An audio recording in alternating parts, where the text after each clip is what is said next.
Assalamualaikum warahmatullahi wabarakatuh dan salam sejahtera. Waalaikumsalam. Bersyukur kita kehadrat Ilahi kerana dengan limpah dan kurnianya dapatlah kita bersama-sama hadir pada pagi ini untuk sesi ceramah bagi program yang dianjurkan oleh pelajar program pensiswa Zahan Guru Institut Keguruan Kampus Temenggung Ibrahim untuk program BIG yang telah kami laksanakan.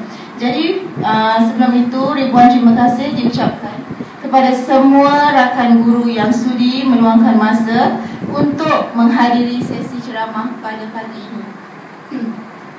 Seterusnya dengan tidak membuang masa, saya menjemput penceramah pertama kita, Encik Muhammad Nizam bin Mahbub dari Sekolah Kebangsaan Montfort untuk menyampaikan ceramahnya.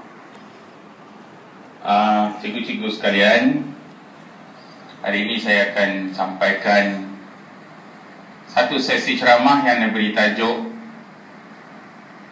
Pembinaan Insan Guru Seimbang. Baik.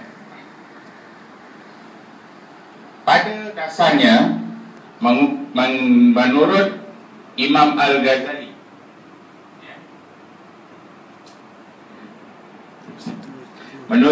Al-Ghazali, guru adalah seorang murabbi. Apa dia murabbi? Kita akan tengok sebentar lagi. Dan juga mudarris serta mu'adib. Ini adalah menurut pandangan Imam Al-Ghazali. Baik, murabbi itu adalah seseorang yang membawa manusia untuk mendekati pencipta. Siapa pencipta kita? Iaitu Allah Subhanahu wa ta'ala. Mudarris pula adalah seorang yang membawa kepada ilmu pengetahuan dunia. Maknanya guru ni dia mengajar tentang ilmu pengetahuan dunia. Dan mu'adib adalah seorang yang mengajar manusia untuk beradab dan bertata susila. Okey, menurut Kamus Dewan pula. Menurut Kamus Dewan terbitan 1970, guru bererti pendidik ataupun pengajar dan juga pengasuh.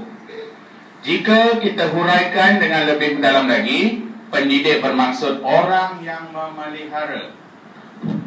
Orang yang memelihara dan melatih. Pengajar ialah seorang yang menjadi petunjuk kepada orang lain.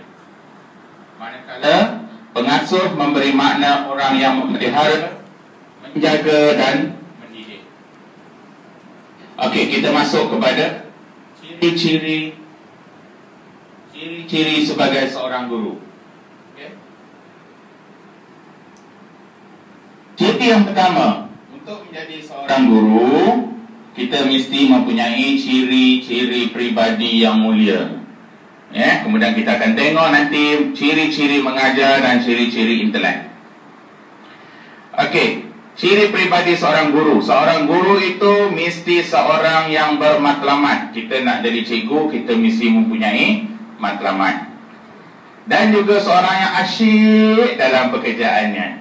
Apa dia asyik? Maknanya kalau cikgu-cikgu ni nak jadi cikgu yang betul-betul cemerlang, cikgu kenalah asyik dalam pekerjaannya. Maknanya kita kena bersungguh-sungguh dalam menjalankan tanggungjawab kita. Okey? Yang kedua, ianya mempunyai sikap positif dan real, iaitu yakin dalam apa juga yang dilakukan, di samping sabar menerima kenyataan biarpun pahit untuk ditelan. Macam cikgu-cikgu sains matematik sekarang, dia punya allowance BSP ditarik. Jadi biarpun pahit ditelan. Okey, yang ketiga, guru merupakan seorang pemimpin. Di samping ia mengajar, ia juga membimbing dan menunjuk ajar bukan sahaja anak didik, malah rakan sejawat dan sesiapa saja. Jadi kalau kita katakan guru ni bukan hanya mendidik di sekolah, tetapi juga adalah mendidik rakan sejawat dan juga mendidik masyarakat. Kita sama-sama. Malahan sesiapa saja.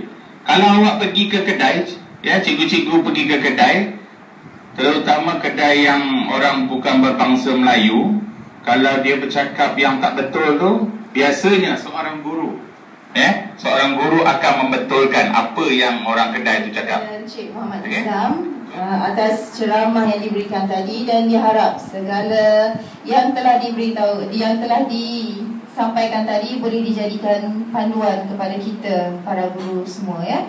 Baik, seterusnya dengan tidak membuang masa lagi, majlis dengan segala hormatnya menjemput dan mempersilakan Encik Muhammad Nur Hayazin bin Onan dari Sekolah Kebangsaan Zakra Bukit Kepong untuk menyampaikan ceramahnya yang bertajuk Kualiti Guru dan Guru Sebagai Satu Profession. Majlis dengan segala hormatnya mempersilakan. Okey, Assalamualaikum warahmatullahi wabarakatuh dan salam satu Malaysia. Terlebih dahulu saya ucapkan terima kasih kepada saudari penerusi majlis, tuan rumah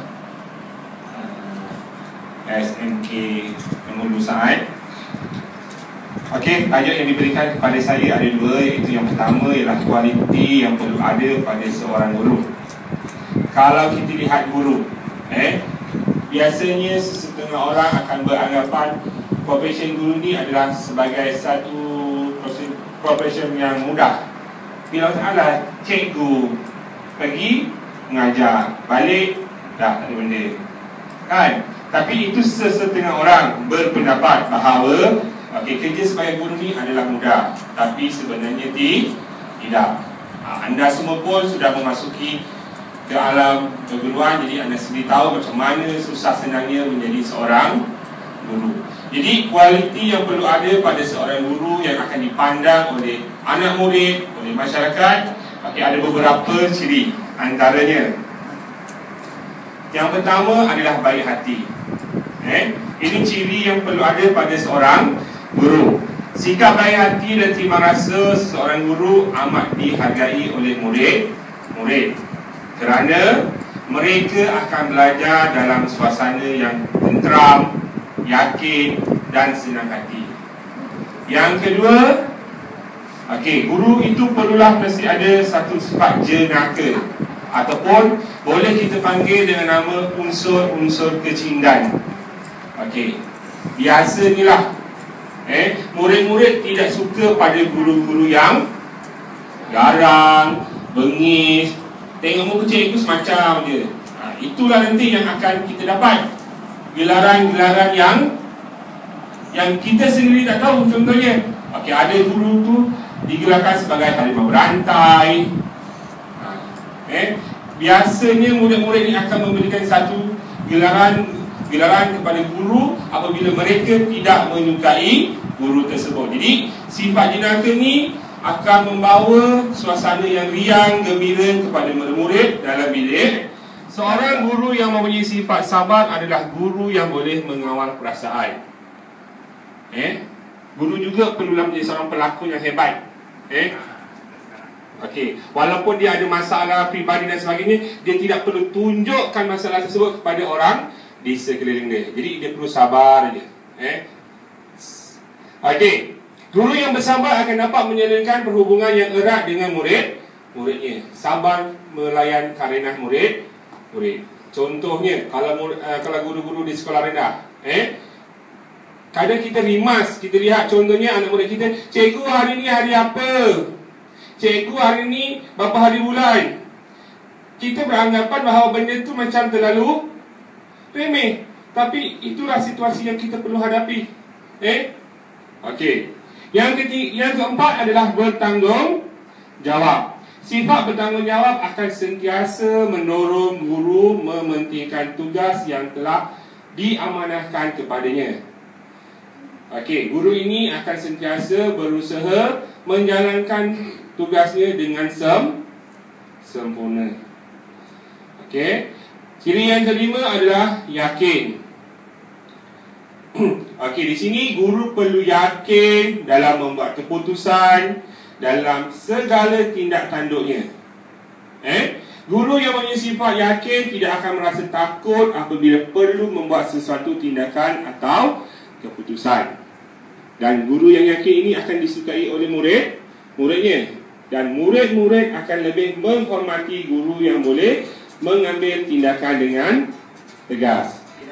Dan yang kesimpulannya lah, apa yang boleh saya nyatakan di sini, Okey, kualiti pribadi seorang guru ni merangkumi sifat mesra, adil, luas, kecindan, tegas, berdedikasi dan berwibawa dan bertoleransi. Sebenarnya bukan senang untuk menjadi seorang guru. Okey, saya rasa cukuplah perkongsian ilmu yang telah saya sampaikan dan saya harap ianya dapat memberikan manfaat kepada kita bersama. Sekian, terima kasih. Bismillahirrahmanirrahim. Assalamualaikum warahmatullahi wabarakatuh. Terima kasih Puan Maizatul Hartini selaku pengacara majlis dan rakan-rakan sejawat sekalian yang cahaya dan berterusan. Baik, tafsiran falsafah pendidikan negara sendiri menyatakan pendidikan merupakan suatu usaha yang berterusan. Ia membolehkan individu mengakses dan mengaplikasikan penggunaan ilmu pengetahuan, nilai moral yang murni serta kemahiran tertentu. Pendidikan merupakan satu usaha berterusan seperti yang dituntut dalam Islam, sebagaimana di dalam sepotong hadis yang bermaksud, tuntutlah ilmu dari buayan hingga ke liang lahat. Ianya juga telah diterapkan ke dalam konsep pembelajaran moden, iaitu pembelajaran sepanjang hayat, iaitu long life learning. Pembelajaran sepanjang hayat merupakan satu proses pendemokrasian pendidikan, merangkumi program pemerolehan pengetahuan, kemahiran dan kompetensi sama ada secara formal atau tidak formal berdasarkan pengalaman dan latihan di tempat kerja. Ia merupakan sebagai satu daya saing global dan kepelbagaian keperluan yang telah mendesak individu supaya sentiasa memperbarui pengetahuan dan kemahiran. Dituntut oleh majikan dan industri bagi meningkatkan produktiviti sejajar dengan pembangunan sosio-ekonomi negara. Individu juga semakin sedar dan menghayati keperluan pengayaan ilmu dan kemahiran. Seterusnya, demi kemajuan dan kepuasan hayat. Pembelajaran bentuk ini sebenarnya sangat tidak asing di sisi agama Islam. Kewujudan proses pembelajaran selagi hayat masih ada berlaku seiring dengan kelahiran agama Islam itu sendiri. Firman Allah dalam surah Al-Imran ayat 18 menjelaskan bahawa kesaksian tentang kewujudan Allah Azza wa Jalla adalah dirinya sendiri, para malaikat dan orang-orang yang berilmu pengetahuan. Imam Al-Ghazali menyatakan ayat ini sudah cukup membuktikan betapa mulia dan utama kedudukan yang diberikan oleh Allah kepada orang-orang yang berilmu.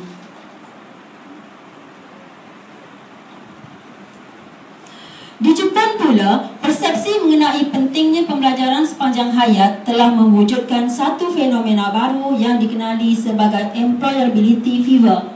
Golongan mudanya bersikap agresif untuk memiliki kelulusan dalam beberapa bidang pengajian dan latihan bagi menjamin mereka mendapat lebih peluang pekerjaan. Hidup setia rakyat Malaysia yang dahgakan ilmu dan berusaha meningkatkan kemahiran dan kemajuan diri bagi mencapai apa jua matlamat dan objektif. Setiap individu tanpa mengira usia dan di mana jua mereka berada atau umur dan latar belakang mereka harus berpeluang mengikuti pembelajaran sepanjang hayat. Ia perlu dijadikan satu budaya berbilang kaum di Malaysia untuk menyumbang ke arah pembangunan modal insan yang berkualiti dan demi untuk kemajuan negara. Sekian, terima kasih.